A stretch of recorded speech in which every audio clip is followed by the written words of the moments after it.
Hello, everyone. Good afternoon. Welcome to Lived Experience session number 4, sharing peer knowledge for systems change across the education and housing systems. My name is Alex Nelson. My pronouns are they, them, theirs, and I am going to be your moderator today. It's nice to have you all in this space, and especially to come together to celebrate peer knowledge and lived experience knowledge, because it is such a powerful force in our spaces and in this sector. I want to just acknowledge that Halifax is situated in Mi'kma'ki, the ancestral and traditional lands of the Mi'kmaq peoples. I myself live in London, Ontario. The London Township Treaties, London Sombra Treaties of 1796.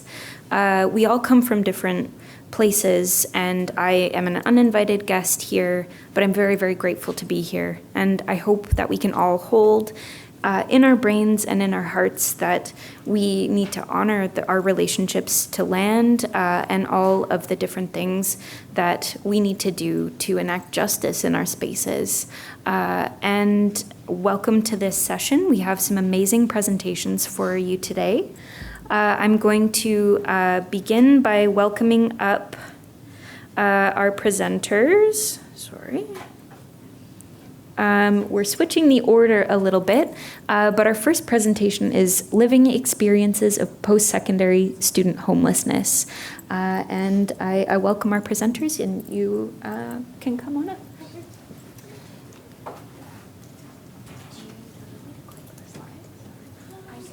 She can pop it. Okay.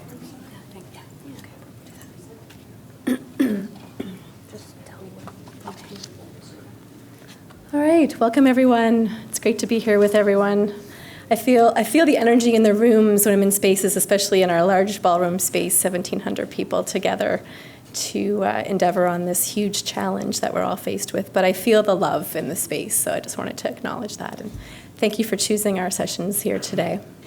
So my name is Lisa Mader. I'm a clinical therapist, and I work at NSCC in our applied research team at the moment. They've kind of seconded me from counseling to do some work in our applied research team. And I'm here with my research assistant, Louise Fear. She's a second-year data analytics student and has been a tremendous asset to our work on this national project. Regrets from our project lead, Dr. Eric Wiseman from UNB. He's unable to be with us today, but sends his regrets. And thanks to you also for being here. So we're doing this national project. We call ourselves the Post-Secondary Student Homelessness Research Network. And today we'll be talking about a little bit about our work and sharing our direction of what we're hoping to achieve in the months to come with it. We want to acknowledge our main funder making the shift. Without them, we wouldn't be possible, so thank you to them. We're going to talk a little bit about who we are, our brief history leading up to this project, why we're doing it, a little touch on the methodology we used, talk about the global scan we did.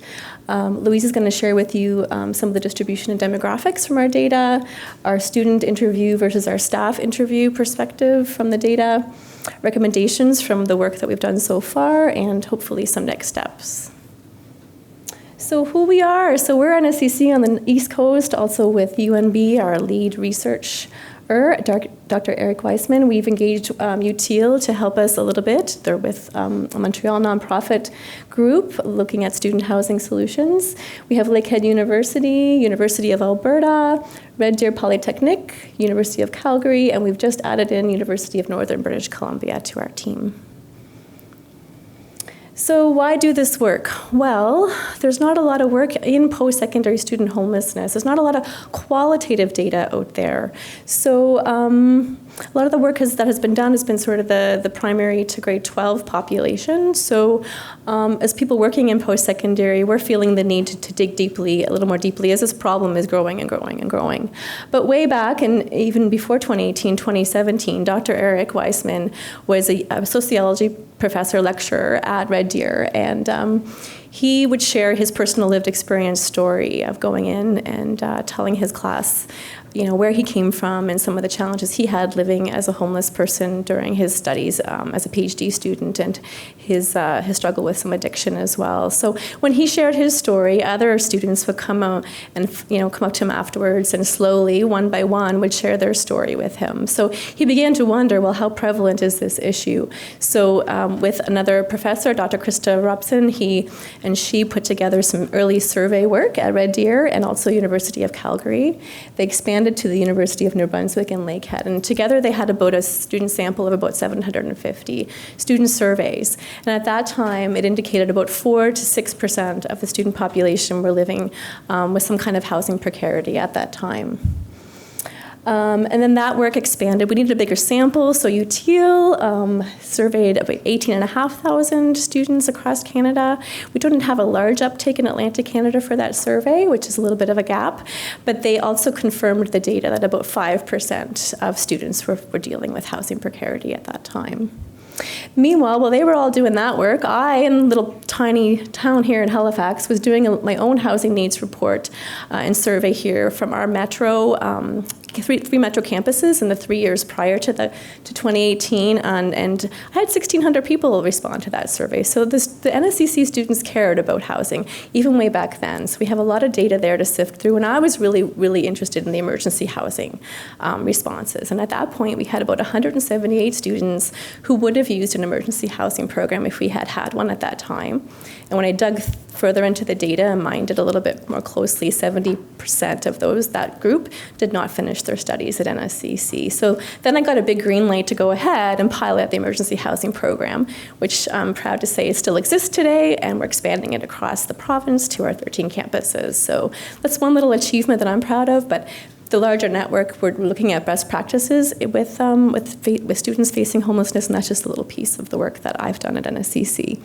So put all that together, we connected at the Student Dwell Symposium in 2019 and formed an informal network, got our funding, and we're able to proceed with this national study to really dig in and look at qualitative student stories and administrator stories of student homelessness.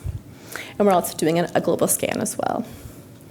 So when you put those numbers into the actual percentages into the actual numbers, in 2021, that would be about 110,000 students dealing with some kind of housing precarity at that time. That's a lot of students across our nation. And even now, Nova Scotia did a housing needs assessment more recently, and just released those results in March, and 9% of the people, so 14% of the respondents of that survey, which was about 20,000, a little over 20,000 people responded in Nova Scotia, 14% were students. Of that 14%, 9% reported that they were unhoused. So that's how much it's grown in just a few years, right? So a portion of our team, 2 PhD students out of UNB, have done a really thorough global scan of what best practices exist in literature, in programs, in initiatives across Canada, also in the US, and even into Europe and other places. We dug deep and formulated a good interview guide for all of our partners to conduct one-on-one interviews with students, and the students had to have faced some kind of housing precarity. They couldn't just be any student. They would have to fit a certain criteria to participate in the study. And we also conducted interviews with staff, faculty, administrators at colleges and universities to make sure we got a well-rounded view from their opinion of what students were dealing with, because we know students don't necessarily come forward with this kind of, sometimes there's shame, and we'll get into that a little bit, around the stigma around being homeless as a student. So we wanted to make sure we got a fuller picture, as full of a picture as we could. Our research assistant team gathered and cleaned up the transcripts, and Louise and another student of ours, Chris, did a lot of good work this summer extracting the data and putting some quantitative numbers on the qualitative themes that were coming out. So this is our global scan. We looked at over 600 articles. Most of them were peer-reviewed, but some of them are kind of in the gray literature there. quarter of them focused on resilience, and a theme that kind of came up was resilience, but at what cost? So our data looks at, some of these studies look at, yes, they strived and they got beyond, through this hardship, but we're looking at what cost to the student. Less than 10% of them focused on historically marginalized homeless populations, and structural support systems. A little bit of literature focused on those as well. Then we had over 300 resources and over 150 plus programs. And we're hoping, we have a website for our studies, so we're hoping to compile these into more of an interactive database where people can go on our website and look through some of the highlights from our global scan so that we can share. One of our main goals from this work is to really share and mobilize the knowledge that we have discovered. And so it doesn't just sit in a database somewhere, it's interactive and it's added to, and it's helping other people as well. So we kind of can lump that work into 5 main categories. So we have food insecurity, emergency housing, transitional housing, and mostly in the community, bursaries and financial aid, and people with lived experience. And what we find with food insecurity is, as we know, working at NSCC, and Louise can attest to this as well, students, we can't keep our student food bag filled fast enough. So even though there's programs that exist, we still have a huge need, and that's another whole issue besides the housing. Emergency housing options can be extremely limited, even though they're there. Even our own is limited in the resources we have and what we can offer. Like, for example, we can't accommodate pets in ours right now. The University of Alberta can. So we're looking at try to expand and be more inclusive in the initiatives we do have. And so most of those emergency housing programs are typically short-term. They're not meant to be longer-term. So again, limitations with some of these initiatives as well. The emergency shelters in the community, as we know, have limited space. They're not really conducive for our student population. So that's another limitation. Student bursaries tend to prioritize emergency grocery funds or small one-time monetary allotments. So, and some of these processes in applying for urgent aid may take longer than the student needs the money kind of now. So sometimes that's a gap. We know that people with lived experience are frequently at the center of the creative and most effective solutions for basic needs and securities, including housing, communities, and rapid emergency funding. And a couple examples of some of the best practices we came across. There was a rapid rehousing program in California in 2016. That was a pretty successful pilot program. Again, in California, University of Southern California was a state-funded program. They had an emergency shelter right on campus that housed up to 6 students on campus with meals. Our own partner, University of Alberta, has a pretty effective safe homes program that's been running for, I think, 15 plus years now. They can accommodate student families and pets in their program. Our program can accommodate families, but again, we're kind of limited and we're hoping to expand. But with every new student housing build, we're automatically allocating 1 residence room or student housing room for emergency housing purposes at every new build. So that's one thing that's just in place that I'm really happy about. In North Carolina, in USA, they have a program called HOST. It's the first home program in the US, and they use volunteer hosts to match with students. So it's called Housing Options for Students Today. I had the privilege of visiting DAC's house program when I was in Chicago at an international housing conference there. And DePaul USA funds that with DePaul University. And they can house up to 30 undergrads under the ages of 26. The student only pays $200 a month if they're in their own room, and $150 a month if they're using in a shared room. And they're also given a $100 monthly food card. So it's a really cool program. Again, they have a tremendous amount of funding, but what they can do for 30 undergrads, and the students can live there until they finish and graduate, which is amazing. And then in Finland, I'm sure most of you are aware of the Y Foundation, the Housing First Europe program that was founded in 1985. This goes beyond student housing, but I just wanted to mention it because they're the 4th largest landlord in Finland, this Y Foundation, and they have proven a 79% reduction in national homelessness in Finland. So that's pretty cool. All right, I'm going to hand it over to Louise so she can share with you some of our data.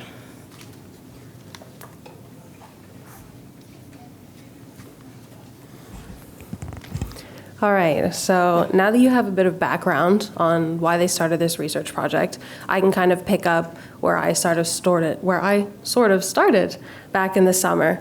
So before I kind of get into the numbers of it all and the data of everything, I really just want to take a moment to recognize every student that came forward and shared their story with us.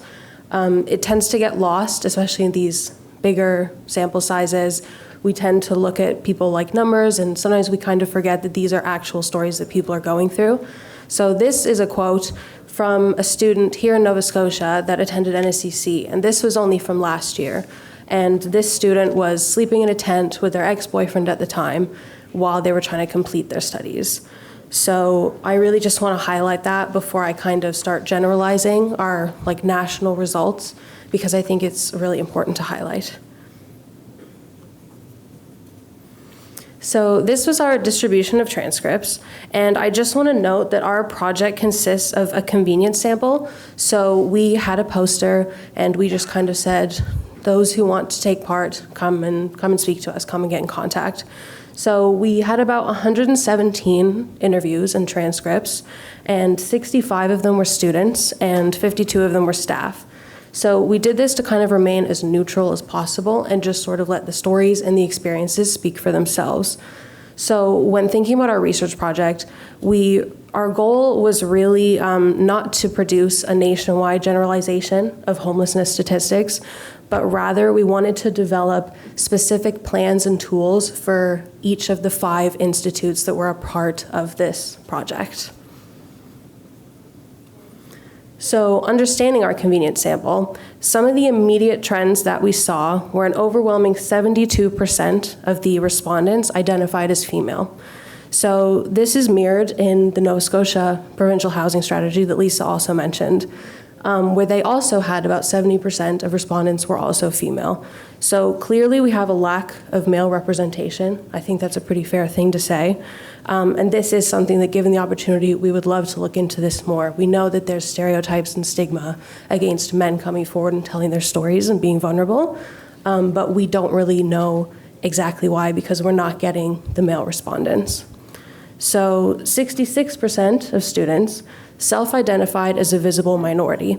And I do just want to preface this by saying it is kind of outdated language at this point, but to remain consistent with how it was asked sort of in the interviews, we're just sticking with this language for right now.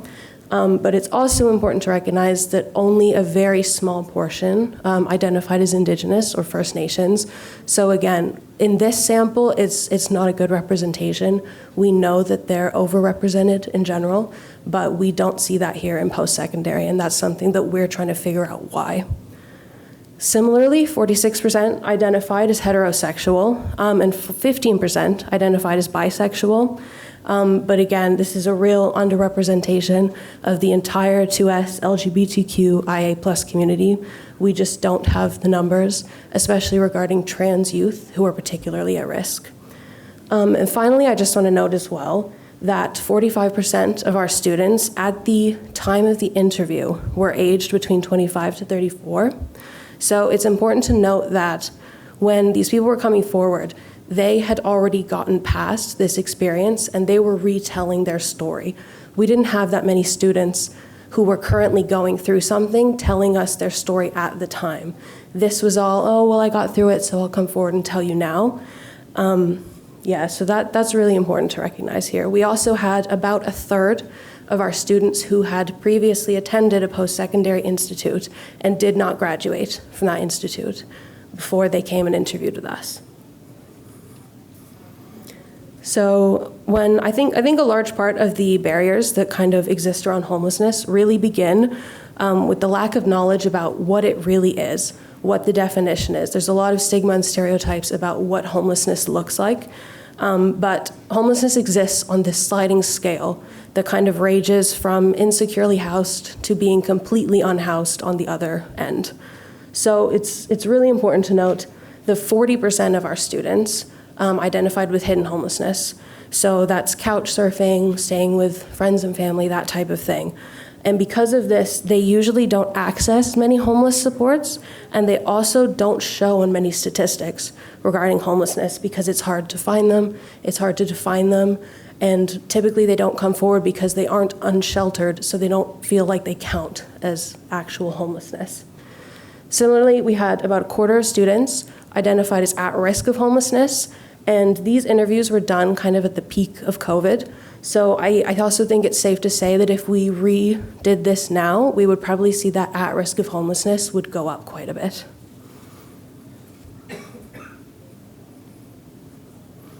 So we gathered a lot of data. Like I said, we had 117 transcripts. Myself and the other student, we read every single one of them, devised a coding system, and kind of looked at all the themes and commonalities from each institute. So I can't share it all with you as much as I would really like to. There are more details in the infographics we handed out. But I'm going to explore kind of the most prevalent themes that we saw, and I'm going to look at it from the student perspective, but also compare it to the staff perspective, because they offer a more non-biased lens about their own experiences with students who came to them that were experiencing homelessness. So something that we really didn't expect to see at all was such an overwhelming amount of staff that had experienced housing precarity themselves. So it was almost a third of the staff that we interviewed had had previous experiences. And I think that's something that if you asked any of their students, they probably would have absolutely no idea. And it highlights this reality that homelessness can impact anyone at any time. So the main reasons for student homelessness, from the student's perspective, about a quarter of them couldn't afford their rent. 17% of them were escaping conflict or adverse living conditions from their country of origin, and about 15% had internal family issues or conflict within their household. But from the staff's perspective, 45% of staff said that students who had become homeless, it was because of economic barriers, so high tuition costs, high rent costs, low wages, that type of stuff, lack of financial aid. 37% said that there was just a lack of available housing in general. There was just nowhere to go, there were no available homes. But 22% said that the homes that are there are unsafe, they're unsanitary, they're unkept, they aren't suitable to live in, so people are leaving them because it would be better to be unhoused than live in the conditions that they're currently in. And looking at the effects of housing precarity on post-secondary students, from the student perspective, almost 80% said that they were feeling embarrassed or ashamed about their living situation, and 71% hid their living situation for almost the entirety of their experience, whether it's from their teachers, their friends, their family, whoever it may be. And 63% of the students had to miss at least one class, but typically they missed semesters. We had a lot of students who had to drop out, who had lower grades than expected, who had to extend the length of their program just to kind of get through. And from the staff perspective, 35% of staff said it was negatively impacting the mental health of students. 26% said that students were facing lower than the expected average on their grades. And 23% of staff said that it was exacerbating any pre-existing mental health conditions that students were already struggling with to begin with. So we know that there are services in post-secondary institutes. I see it at NACC, I see it working with Lisa, but students aren't accessing them. And so we kind of had to figure out why, like what are the barriers preventing students from accessing these services? So students said that the majority was lack of awareness. They don't know what they are, they don't know who to go to, they don't know how to even use these services or who to contact about them. About a quarter of students struggled to find information specifically through the school. So it wasn't on the website, their teacher couldn't point them in the right direction of where to go, anything like that. 22% of students didn't know of a single service available to them in their school, which is a really big portion of students. But from the staff perspective, almost half of them noted that it was shame and embarrassment and the stigma of homelessness that was preventing students from accessing these services. 34% of staff also agreed that it's a lack of awareness in general about the services available, and 26% stated that it was the impacts of COVID-19, whether it's burnout, the lack of interaction, all that kind of stuff. So students didn't talk much about third-party services. And when we talk about third-party services, it's mainly government organizations, but it can also be not-for-profits or social media groups. 1 minute. Okay. Yikes. So the major reason then that kind of shocked us was that students, there was a lack of communication. So these government organizations weren't contacting them back, they weren't picking up their phones, they weren't replying to emails, which was a really big issue that students pointed out. This one just goes through a really brief overview of, again, the sentiment that students and staff went, third parties don't care, they're not going to do anything, and the schools will. So you can see that for suggestions, there were a lot more suggestions for the schools than for the third parties. So the recommendations for schools from the students were raising awareness, cheaper campus housing, and middle-term housing or some type of service-defined housing. And from the staff, again, raising awareness, more campus housing, and more staff. And then for third parties, they all agreed that it's more inclusive options, rent caps on student rental properties, and cheaper cost of living. All right, really quickly for our next steps, we're writing some reports right now. We're hoping to publish some papers that come from our data. Each site is setting up a local roundtable. So we just did ours in Halifax at NSCC a few weeks ago, and we got other stakeholders from universities and government involved in that conversation. We hope to devise a network that keeps expanding and building on collaborative solutions here in Halifax for this issue. And we're hoping to get some funding to be able to invite folks to a national conference that invites all post-secondary stakeholders to the table to continue the conversation on this issue. Here's our website, pssh.ca. Please email us if you have any questions or want to get involved in our research in any way. Thank you so much for your time.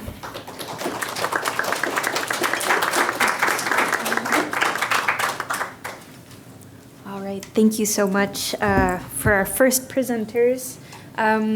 Maybe we can just go back to our order and have you folks present next. Does that work for you?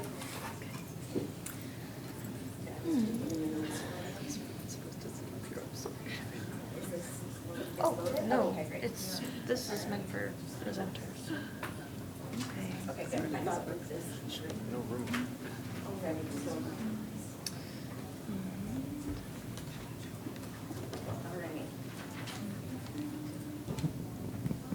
Okay. I can use this one like Oprah. And you get a house. No. I wish it was that easy. Okay.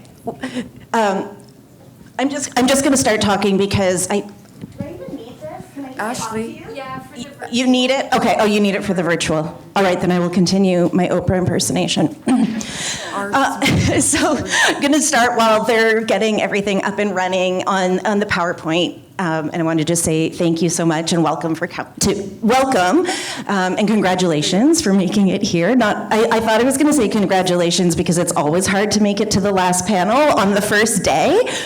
But then we had extra excitement that made it even harder to make it to the last panel on the first day. So I don't think anyone here is going to regret coming, however. We're about to shake things up a little bit. So today we are going to do a very quick, I called it the speed dating of research event, look at homeless by degrees. It's a dip into the issue of post-secondary student homelessness. Unlike a deep dive, this is just a dip, and you are all going to get to be involved in that dip. So I'm Cynthia Belaski, the Managing Director of the Canadian Housing Evidence Collaborative. I am not a housing expert nor a scholar, but I get to spend my days with a lot of people who are, and generally some pretty great ones. And in a minute, I'm going to introduce you to some of those who are joining us here today. But before I do, I just sort of want to set the tone for what we're doing. And I think that it's really easy in the work that all of us are doing to get into like the bleak and the sad and the hopeless, which is not the tone I want to set. I want to set a tone of joy and hope and a glimmer of light. And some of the sparks of brilliance that bring that light are sitting here today. Because this is a team of researchers who are all academics, but who all also have lived experience of student homelessness. And as Lisa said in your presentation, which I don't know if anyone noticed I walked in late for, that that people with lived experience are often at the heart of strategies and solutions. So how appropriate for us to follow that line. So I just, seeing where this team has been and where they are going and what they are doing is absolutely a glimmer of hope, if not a great big spotlight of hope. They are a unicorn team. If we can get academics to have real world experience, what can't we do, right? So to start, I'd like to introduce Elaine Labarge. I'm very proud to say that Elaine was amongst our inaugural class of Collaborative Housing Research Network Emerging Housing Scholars that CHEC, the organization I work for, funds. Housing by Degrees was a project that was really Elaine's brainchild, and she came up with it when living here in Halifax, doing your undergraduate degree, Elaine? Yeah.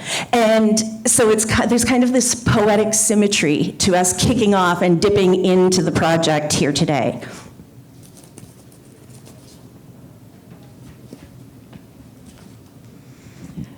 So Elaine is about to take off with some of the work that we're doing today is going to be the start for that deep dive into a national project that Elaine is working on to look at university student homelessness through an intersectional lens.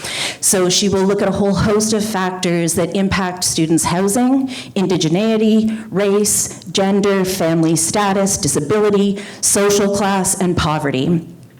Elaine is also founder of the Shoestring Initiative, a grassroots movement to bring together first-generation students, staff, and faculty who have experienced poverty. And you can learn more about that on the card that you should all find at your seats. Next, I'd like to introduce Brittany Cormier. Brittany's a master's student at St. Mary's University and a research fellow with the Canadian Centre for Housing Rights, and she was living in Charlottetown, PEI. Her research focuses on hidden and at-risk forms of homelessness, housing discrimination, and evictions in her community. Next, we have Jess and Ann. Jess is a community-based sociological researcher whose research areas include homelessness, hostile architecture, Black liberation, and Indigenous health.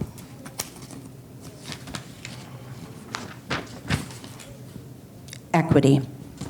Indigenous health equity. Sorry. Equity was on page 3. I should have made it more equitable by putting it on page 2 with the rest of the sentence. She currently works as a research coordinator and associate at the Cummings School of Medicine at the University of Calgary. And last but not least, Ashley Ward.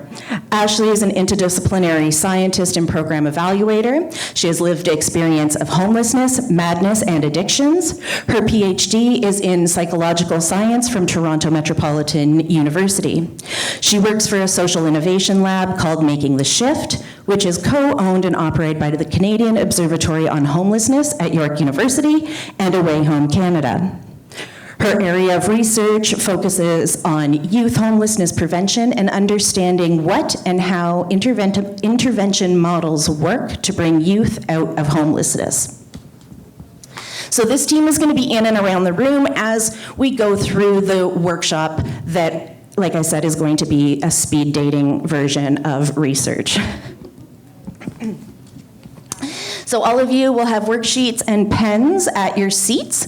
We're going to spend the rest of the time rapidly moving through a series of exercises to highlight the issue of post-secondary student homelessness and to develop and share ideas about how we can address it.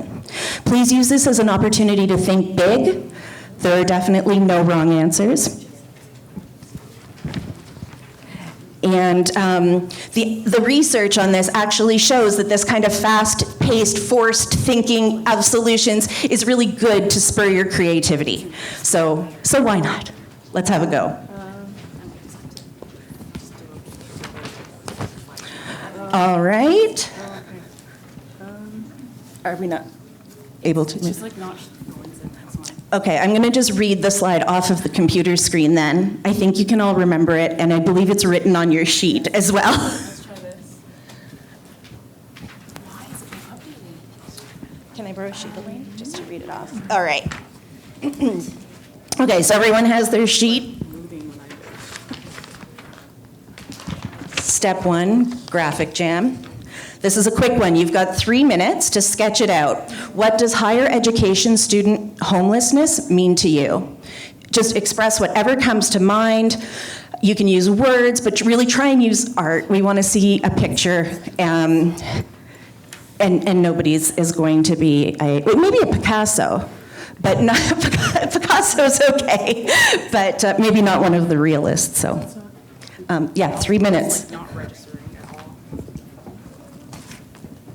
I'll give you a signal when it's 30 seconds left.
Yeah, I'm gonna give you this copy and maybe a pen.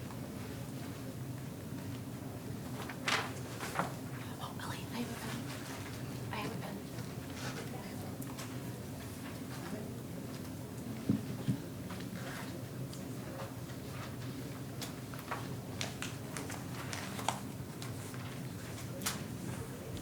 Number 40 seconds. What do you add? I wanted to, I stopped to, yeah, okay. All right, we're at 30 seconds left, so everyone finish up your sketches.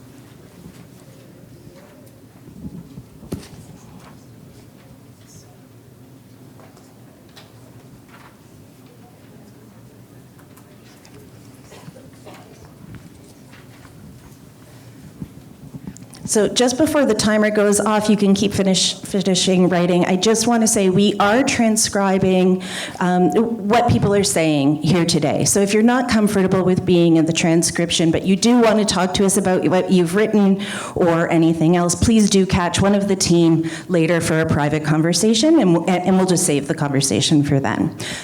So if you agree to talk, we're going to assume consent, correct? Got it.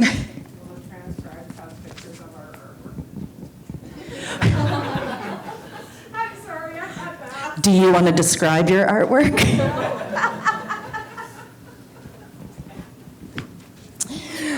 Okay, so now we've got 4 minutes. Everybody should be wrapping up. I'm not testing you. It doesn't matter. You're allowed to keep writing. This isn't the MCAT exam. You can now take 4 minutes, get together with the people around you or the person beside you, if you have one, and just chat for 4 minutes about what you each wrote. Make sure everybody has a chance to say something. I don't get a partner because I wouldn't give anyone a chance to say anything. But maybe you're better at that than I am.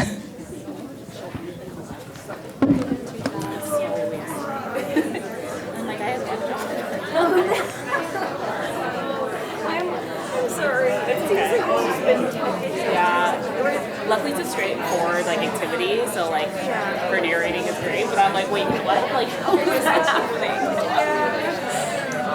That's okay. More to the next presenter, because I'm assuming they're really going to need their slides a lot more than we do.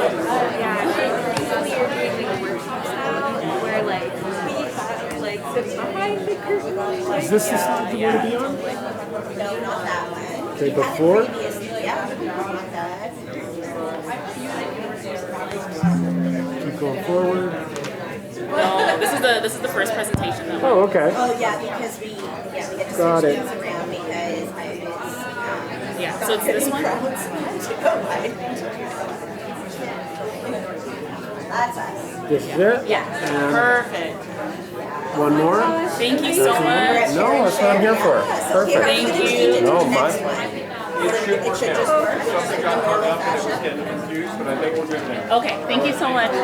Okay, we're at 2 minutes, 20 seconds. Oh, you're good. I didn't change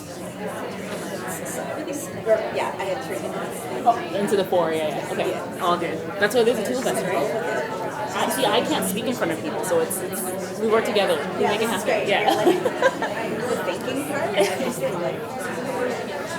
The show, you know, yeah. I sometimes say things and I'm like, oh, it was too No, it's been great, yeah.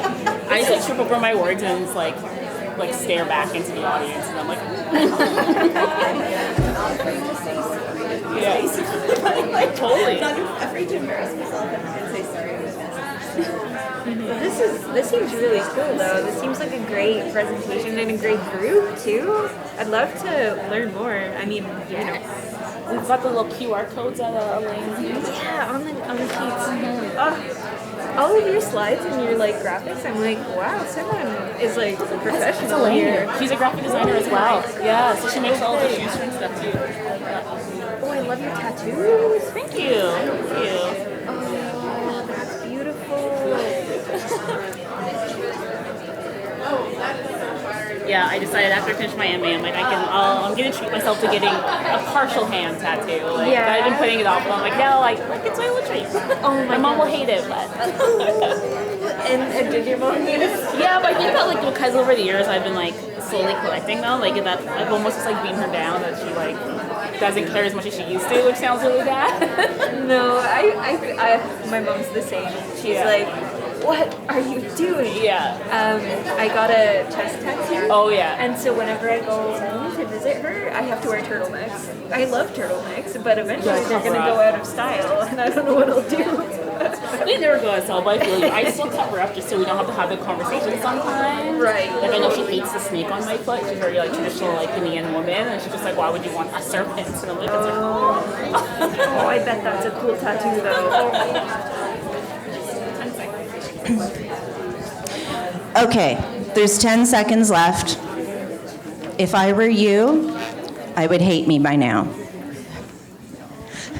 I really hate interrupting the conversation. It's the worst part. But the best part is that we get to have more. So we have 4 more minutes coming up where, flip my page around again, where with your partner, you can identify some of the themes that cut across both of your descriptions and then start thinking through, and 4 minutes, how much more do you need? Also some solutions for the housing, the student housing and homelessness problem. So 2 things. What is one thing about each other's perspective you found surprising? And what are potential solutions?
1 minute, 30 seconds remaining.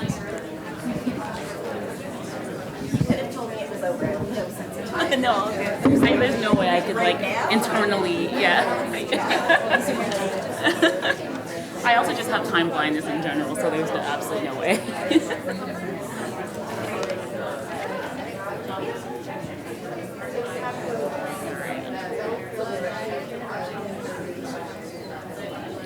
Just coming up to 1 minute.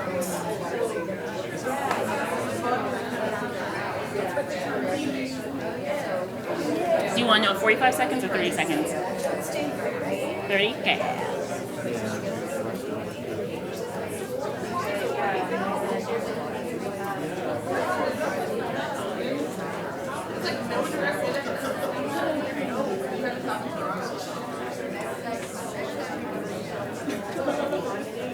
All right, 30 seconds. Okay, 30 seconds left for this part. Make sure you've included a full budget on where you're going to get the money to fund your solution. No. Is anyone listening? Well done. You win. You can keep the pen.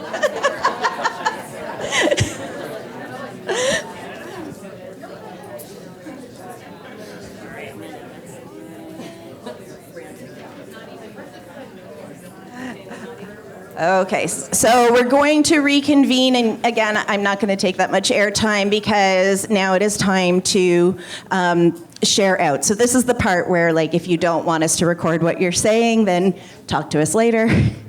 And yeah, just, is there anything anyone would like to bring to the microphone? I will come up to you with the microphone to make sure that you are on the virtual event.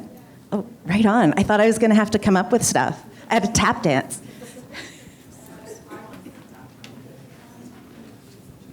I guess it's a two-parter. One, for solution, free tuition.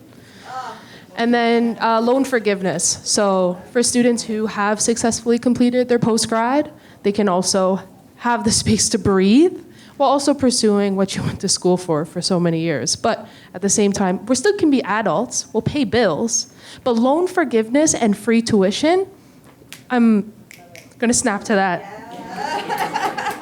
I'll tap to that. Anyone else?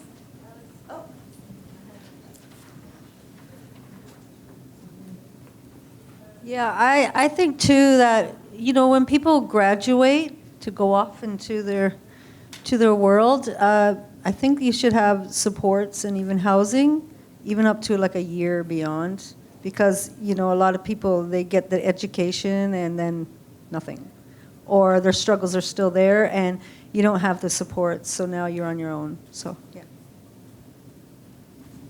Thank you. I think that there needs to be more education from organizations and other people, so that there's places that students can go to get information. There's not enough information out there. Some of the students are left on their own and to figure it out, and why can't we find a way to help them through all the organizations that are helping them? Thank you. I'm going to pass the mic down. We've only got 1 minute left. Just maybe looking at less pressure to do traditional education and more pressure around some interactive, practical education. Maybe less pressure to go. Exactly. $50,000 worth of debt, maybe $50,000 a year, right? Right? That would be amazing. Okay, I'm going to wrap it up. So I know people probably have a lot to talk about. So do grab one of the team in and around this week, because we, you know, obviously we want to talk about housing or else we wouldn't be here. And I just want to remind everybody, or not remind, I'm telling you for the first time, but please do hand your sheet to one of the team, or leave it on your chair and we'll collect it on your way out. Elaine is going to be using some of these to sort of spark that, like, get your toes wet as you get ready for your deep dive into homelessness by degrees. Thanks everyone for playing with us.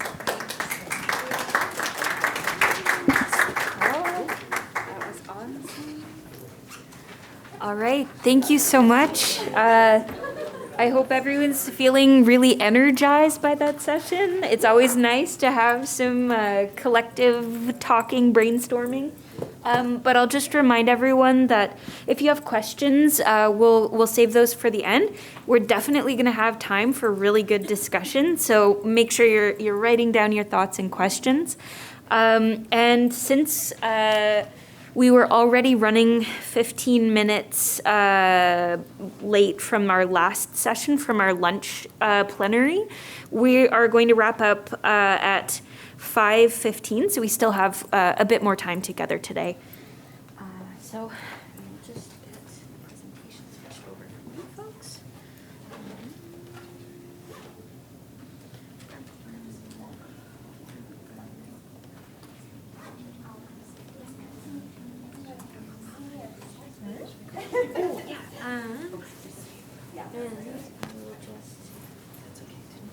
Oh, no, it's okay. Would you like to introduce yourself? Okay. Let's see, is it up?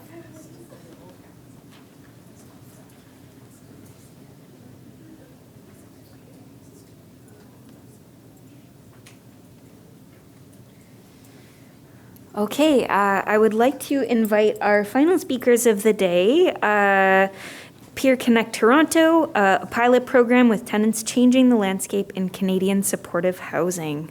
Welcome to the stage, to our next presenters.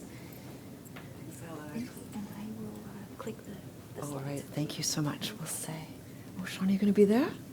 All right, we're going to be 23 and a half minutes. How's that?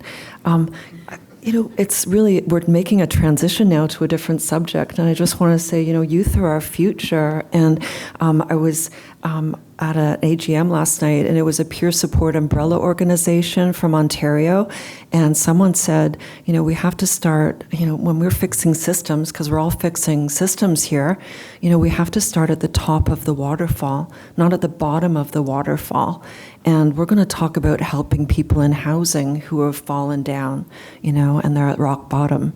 But when we're preventing homelessness, that's where peer support can really come in too. So we're talking about peer support now, and peer support is wonderful. It's preventative as well as it can help now, even when we've got broken systems.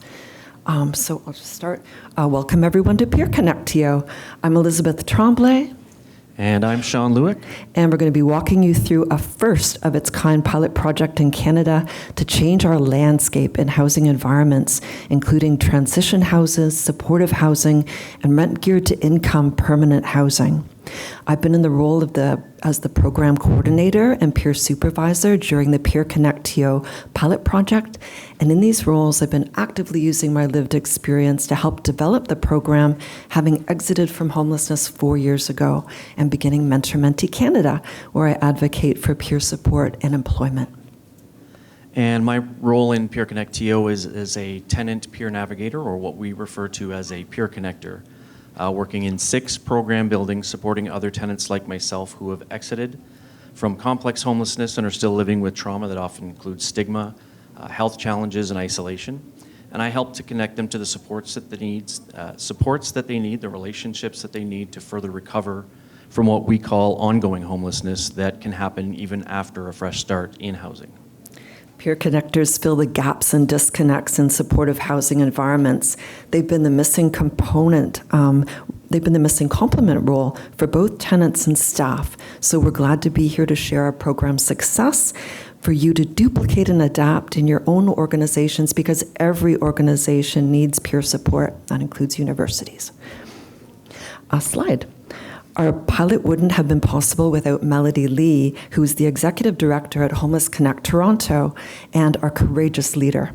Homeless Connect Toronto is a force in our city, bringing direct service access to peers through their Community Connect events, which include the biggest and most beloved in Toronto at our former Maple Leaf Gardens. And HCT brings their network of service providers to the project. Slide. HCT partnered with Wood Green Housing, first in their Journeys to Home project, and Peer Connect TO is an extension of that. Wood Green's partnership would provide the buildings and the tenants for Peer Connect TO. Mentor Mentee Canada, as a partner, would provide training for the tenant peer connectors, bringing research from an across Canada network in peer support to project development. As partners, we shared Wood Green's values of empowering and supporting tenants' quality of life to overcome the social determinants of health and building strong relationships with tenants through partnering and collaborating with them, which aligned with our own. Our funders were the Community Housing Transformation Center and Ecclesiastical Insurance, they're actually here, and HCT set out to achieve 2 objectives with their financial support. Slide.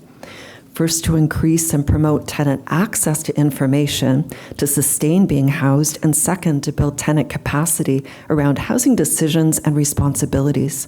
Both objectives were reflected in our project mission statement, which is that Peer Connect TO will support and empower tenants through peer navigation to increase knowledge and access to resources to improve community connections in housing safety, autonomy, and sustainability. And as one of our project advisors said, people are used to settling coming from the streets. We wanted to change that for the better through our work and involvement. Slide. We use the word peer in our program because peer support has been developed over a 40-year history in Canada and internationally from our mental health peer-led initiatives in community and in hospitals. A peer has simply been there and done that, and it's really what happened to us. A peer connector provides connection for housing stabilization supports for our fellow tenants. It's a trained role in the foundation of peer support for relationship to community building with ongoing support and learning to grow lived experience leadership skills. And slide. So to set the scene, my building is a first-year supportive housing to permanent housing streets to home building. The challenges where I live are that emergency services are regularly on site. There's ongoing experiences of trauma, including multiple deaths in a year, and the supporting housing staff have a dual role as both landlord and service provider. Our other program buildings are a 4-year transition house with on-site staff and a couple of smaller buildings with off-site staff. So there can be a lack of trust to approach staff, and there's constant staff changeover. As a peer connector, I've had the opportunity to both mediate and support my neighbors to be heard on housing-related issues. My role is a built-in opportunity for me for inclusion and belonging in my housing. I get to use my talents in a valuable role, which is providing a further built-in work opportunity, and in the process, I've become passionate about peer support. Slide. From our pilot proposal, we created a summary presentation and a facts question and answer sheet for staff. We guessed at what our potential outcomes would be for the peer connectors, which included increased confidence in navigating housing, employment, and community supports. We imagined tenants would have increased social inclusion, more knowledge, choices, and confidence to make housing decisions, and that housing providers would be supported because of the inclusion of peer connectors as part of the care team. Would Wood Green become better housing providers? Would tenants learn how to work better with the landlord? Would we advance community collaboration, improve policies and procedures? Slide. Our planning and operations time has been from September of last year, and we're winding up with our funders this winter with plans for capacity building. Slide. 42 tenants were involved in our planning phase. Tenants told us what supports they needed, what supports they could provide to others, and if they'd like to be involved in our program. We got to know tenants who would continue to be included in Peer Connect TO from their initial contributions through their surveys, focus groups, and interviews. And we asked 14 staff what were ways peer connectors could support their workload, what staff ideas were for the program, and what cautions they had. Because community design creates a transformative program as it includes all voices. Surveyed information and discussion, interviews and meeting notes were transferred over into operations. We heard from tenants that everyday needs were going unmet. Wellness checks, care in their home, and basic needs were missing, such as ID, updated taxes, having a family doctor, and concerning maintenance issues, and how tenant roles could help this. We heard from management and staff the need to keep our peer connectors, their tenants, safe, well, and that staff workload was not added to. In 8 tenant interviews following the focus groups, we heard that Peer Connect TO as a program needed to work toward greater tenant satisfaction and safety in housing. co-design was a leadership focus in our program. The fact that I was chosen to work with HCT to develop and grow the program exemplifies this and reflects the value of mutual learning and peer support, and the value of involving lived experience in decision-making in order to begin change in out of homelessness systems work. Slide. One of the fundamental values of peer support is collaboration, and working with has impact because it supports individual recovery. Building our collaboration with staff, sharing information, our communication, our connection, and our relationships is impactful, as each of these things lead to improved client-centered care, where living and lived experience voice is really included. As the project evolved, community building was an additional important outcome from collaboration, plus bringing departments working in silos like housing, maintenance, and cleaning together with us and other frontline staff through the support of on and off the ground leadership. Slide. The peer connector role was developed through our information gathering, but it's important to train the fidelity model of peer support as a foundation for a peer program. Our training explored recovery pathways plus employment essentials to stay employed and work in a collective team toward collaboration, best practices in peer support, and what good peer support supervision looks like. We prepared our trainees to work in any peer support sector using the values and principles, ethics, boundaries, and confidentiality needed to have healthy relationships, working on putting aside bias, self-awareness, and self-care. Training promotion was through postering and information sessions, and the training was honorarium paid with travel expense and a healthy lunch provided as incentives. We were given a complete skills reference binder along with training slides to keep, and graduation included a panel discussion featuring some peer supporters in careers from around Ontario, talking about their programs and work environments. The program was being developed with Homeless Connect Toronto, whose philosophy is ending homelessness and pushing the rights of the homeless, so it made sense that the peer connectors were equitably paid at $23.15 an hour, which is Toronto's living wage, with consideration of current income benefits, payment options, and not only our peer connectors are paid at that rate, but we have other tenants brought in under honorarium roles at a similar rate. And as one of our tenant program advisors said, not every organization helps you get out of poverty, and that includes equitably paid employment and hiring tenants. As their lived experience supervisor, I would help keep the team safe with shadowing and check-ins and check-outs after each shift. Our team meetings supported developing our program together and developing our leadership skills as part of the peer movement.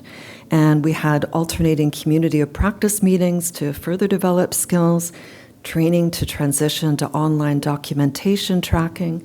Slide. And for making direct referrals using an exciting component of our pilot called the Everyday Connect portal, everydayconnect.ca.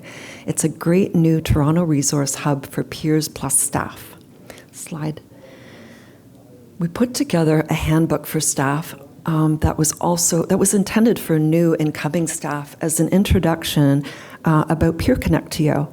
It included the Peer Connector job posting and shift scheduling to both work alongside staff during food banks and tenant calendared activities, as well as in community away from staff.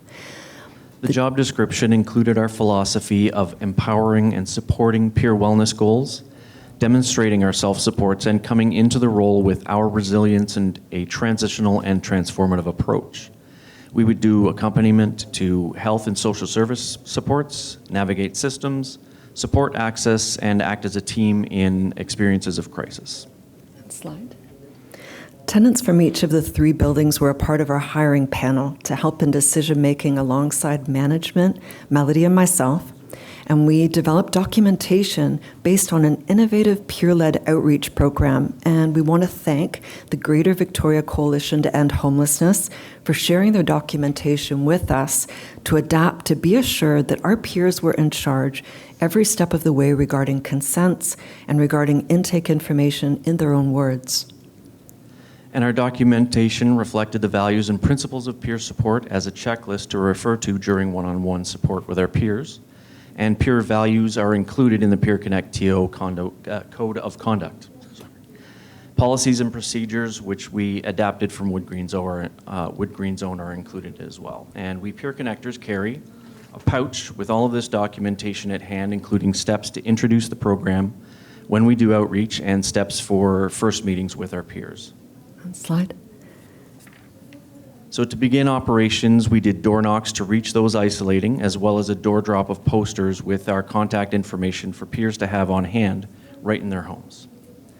We provided support in person as well as by phone, which worked well for one of our mobility challenged peer connectors to be part of the team and use her great skills to support others.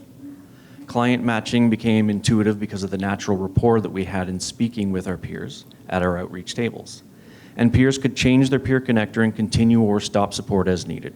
Our job was to be available for them as consistently as we could, only limited by about a 5 to 10 hour a week that we were in the buildings, 1 or 2 times a month to do the outreach that we had budgeted for. Next slide.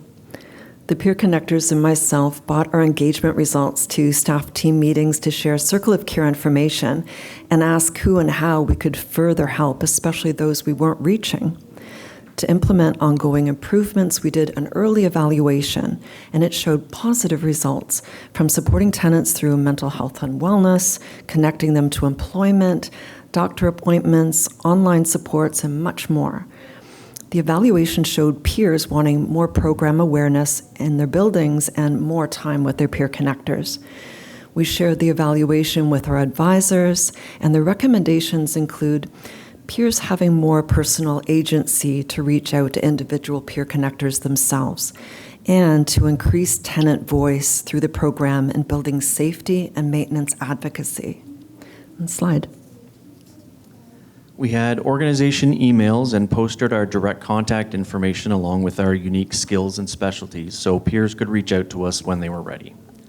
Our team specialties included my own tech and online support, Alex's budgeting skills, Keith's specialty in using faith to connect with peers, and Adriana and Sean's mobility supports knowledge and housing advocacy skills. And many of us in the team practice cognitive behavioral skills for wellness from addictions and mental health. Meanwhile, Homeless Connect Toronto leadership was working on fundraising to extend our pilot project and promote our empowerment and our development. Adriana is now writing grant applications to capacity build with leaderships training, and myself, Alex, and Keith presented to one of our funders in their boardroom tower. Adriana joined us by Zoom, and the ecclesiastical founder and his executives were so impressed by the program that they provided an additional $5,000 donation. We originally hadn't budgeted for the program add-ons that we would need, so these included coffee cards to invite tenants out to develop rapport, transportation costs to do accompaniment, the phones and data plans the peer connectors needed, and the honorarium amounts to pay those who trained with us and weren't hired, but who we wanted to include in the many tenant roles we developed, including training a peer researcher to work with our evaluator and inviting 2 tenant panelists to share their journeys to home story in Homeless Connect Toronto's big upcoming National Housing Day event later this month. My own role was moved from part-time to full-time while still being able to continue training peers, including Wood Green peers, and participate in work at Mentor Mentee Canada because of Homeless Connect Toronto's amazing community commitment to support as many as possible to the connections they need. Next slide. Now, I'd like to tell you about a pilot project within our pilot project, Homeless Week. Incepted by Wood Green leadership and planned by Homeless Connect Toronto, along with an experienced team in creating more homeless from right here in Nova Scotia, called Panorama. Homeless Week had 9 tenants in my more challenging building sign up for a week of participation with their home being cleaned, repaired, and painted. Plus, there was access to a fitness coach and a chef during the week to instruct us on exercise and home cooking. Wood Green corporate staff, senior management, including the housing and maintenance staff, would work with the Peer Connect TO team and the tenants themselves to add more homeness to 841. The special week saw senior management plunging toilets, housing running around with light bulbs, corporate painting, and maintenance left for years being fixed in days in the building where corporate didn't go, media and funders didn't visit. It was fantastic to have the team leaders and managers and corporate staff seeing the building that needed the attention and funding the most and helping us do the work right alongside tenants with everyone growing new relationships. It was rewarding, successful, and collaborative because of the values of the three organizations involved. Homeless Week culminated with a celebration barbecue with appreciation certificates for everyone and inspiring speeches to see this work continue next year in a much larger capacity. And as the Peer Navigator team, we could imagine the connections we could make if we were in buildings full-time as we were during Homeless Week. We lose tenants, we lose mental health wellness, and we go back to the streets because of the disconnects in our housing across Canada.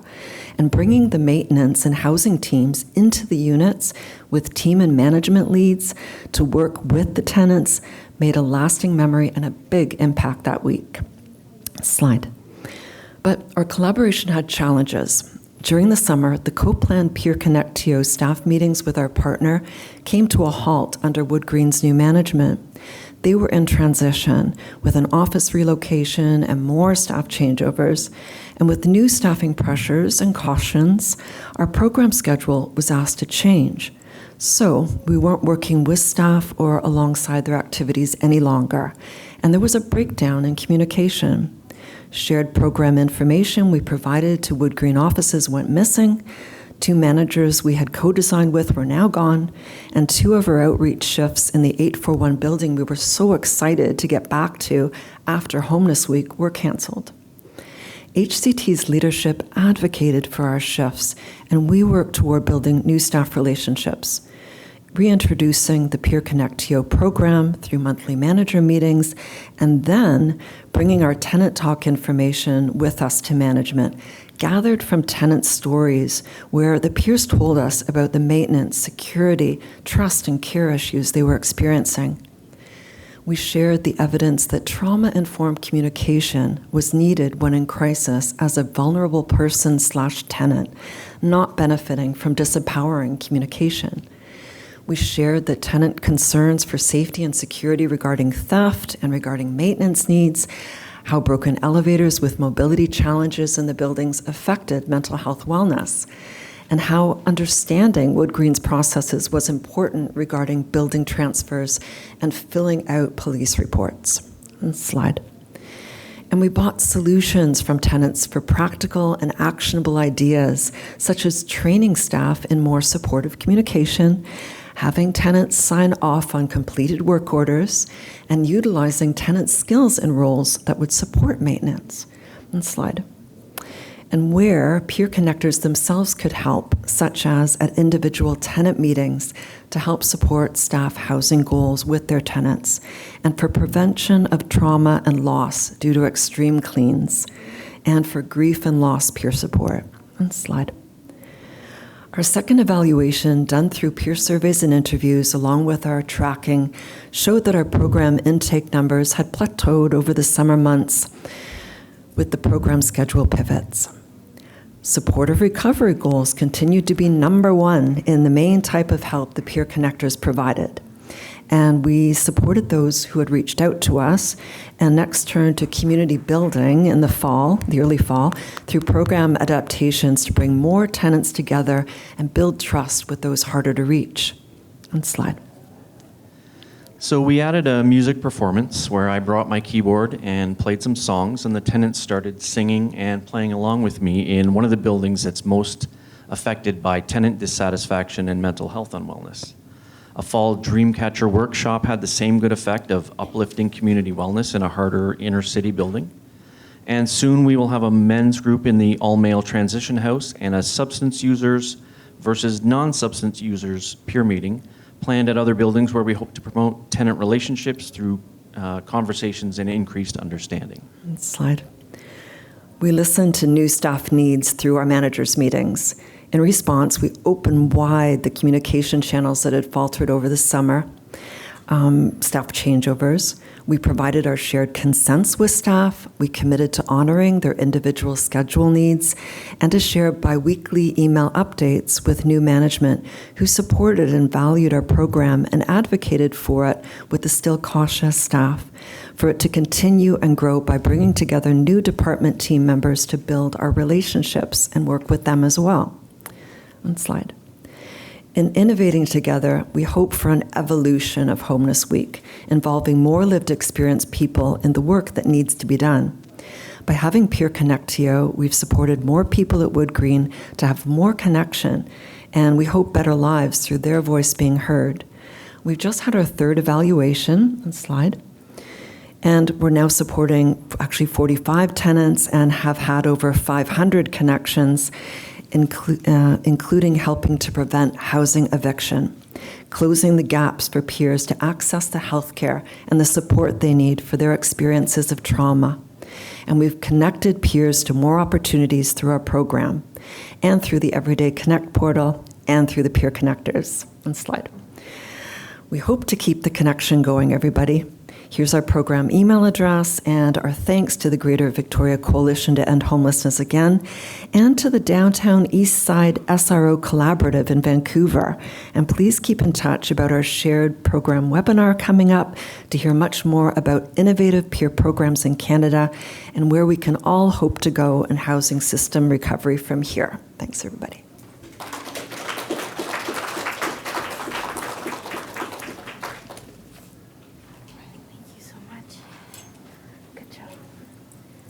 All right, can I get one more round of applause for our speakers today? Yeah. So we have about 15 minutes for questions. Yeah, Jane, let's go ahead and get started. Do it. Should I just yell? Yeah. Ooh, thank you. Good idea. I'll come around with the microphone. Thank you, Alex. Thank you all so much. I have many questions for each of you, and I'll bug you at some point. But the question that I had is actually for Elaine and Jess and Brittany.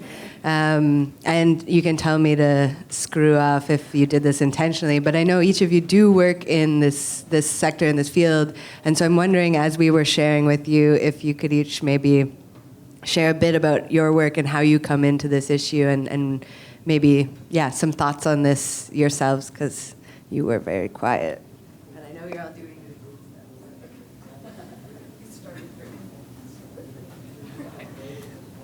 I'm not going to stand up, but I'll speak into the mic. Yes, my name is Brittany Cormier. I've come all the way from Charlottetown, PEI.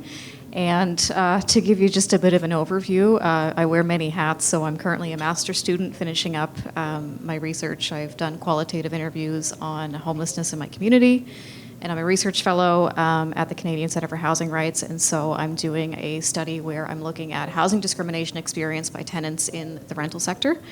And just kind of piddling away at a project on evictions, which is not formal by any means, but something that I'm very passionate about because tenants are experiencing quite a few evictions across PEI for various reasons. So that's kind of an overview of me. And in terms of how I've come into this work, it's been about 5 years now, I think, that I've been doing housing and homelessness related work and research.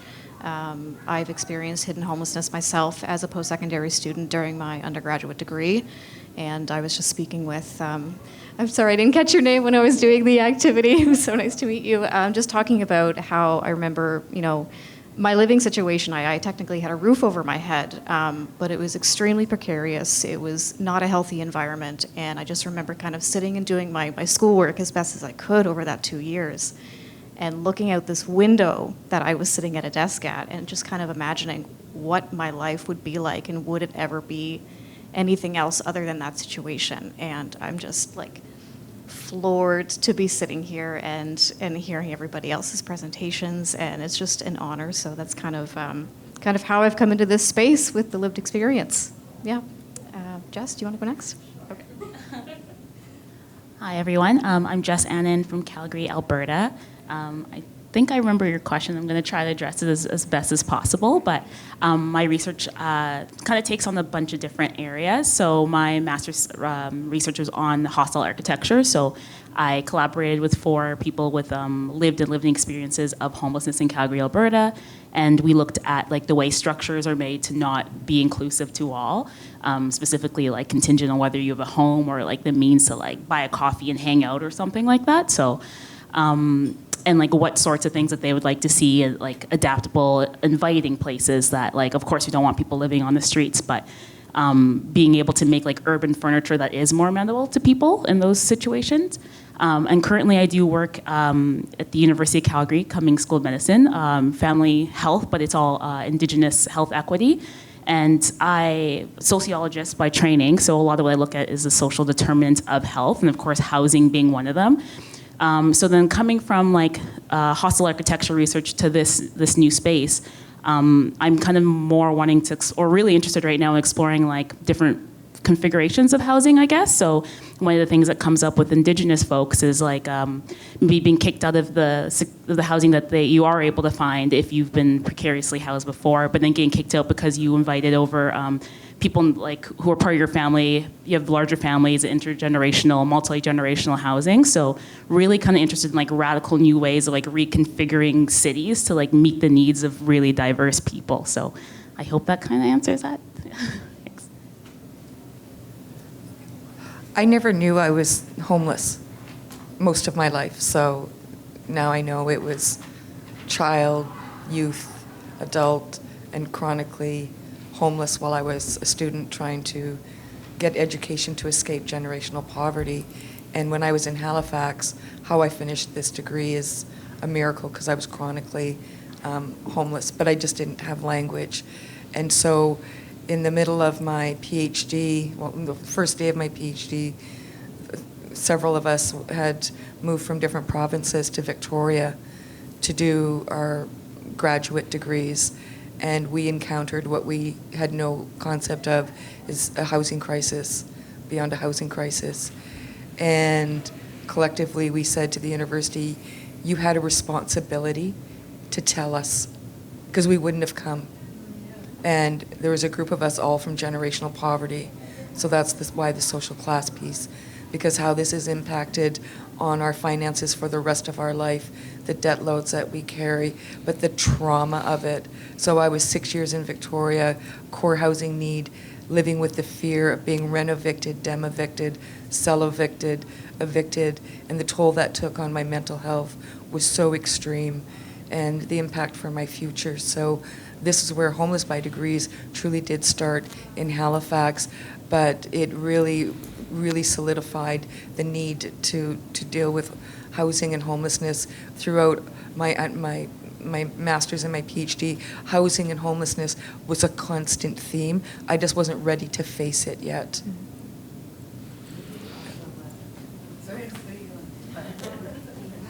Thank you. Does anyone else have questions for our presenters?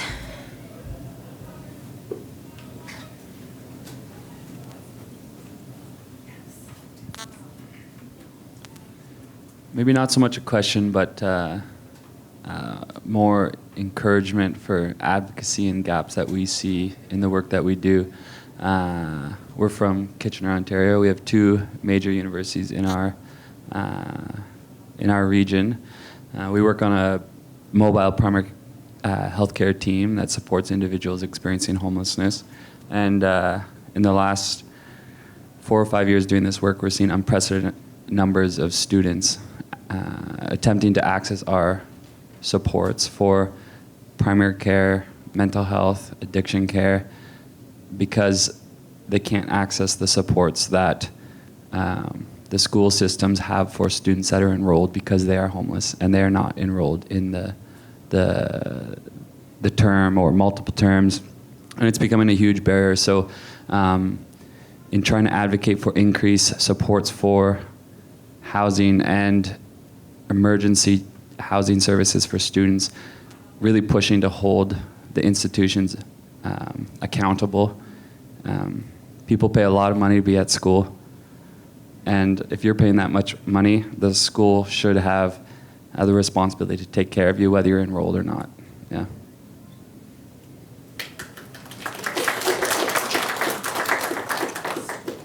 Thank you. Thank you. Did any of the panelists want to respond? All right. Were there any other? Oh, yeah. Hello. Hello? Okay. My question is about the Peer Connect program. So, of course, like I'm a big advocate of Peer Connect program, peer support programs, and often I try to incorporate that in like all my program design, right? And sometimes I'm not loved for it, right? Because then, you know, staff or the managers sometimes might focus more on the work that is going to create, right? So I focus a lot on educating them around the peer model, and like it is supposed to come with work, right? That's something that you have to commit yourself to.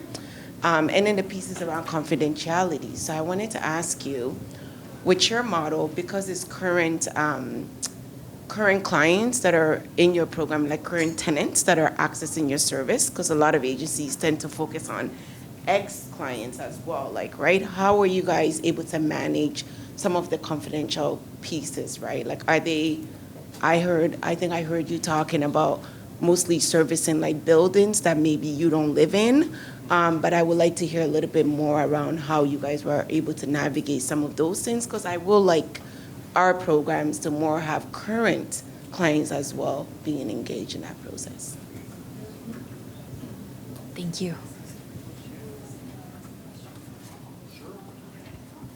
So one of the things that we sort of do with our program is there's 6 buildings that we work in within Wood Green.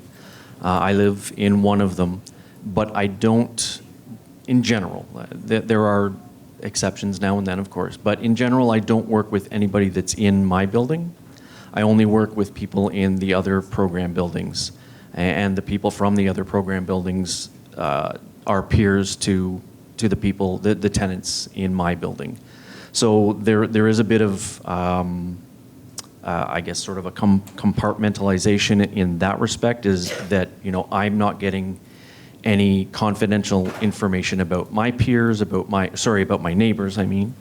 And anything that's any kind of circle of care stuff that needs to be discussed, I am privy to with staff at these other buildings. But again, everything within my building is, I'm outside of that entire circle. So does that kind of answer your question?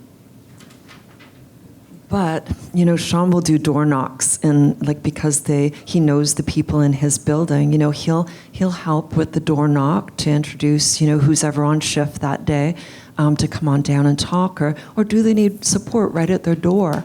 So generally, I think confidentiality comes from, look, we've got a signed confidentiality agreement. It is absolutely no different than other staff's confidentiality agreement. We've been trained. And we're supervised.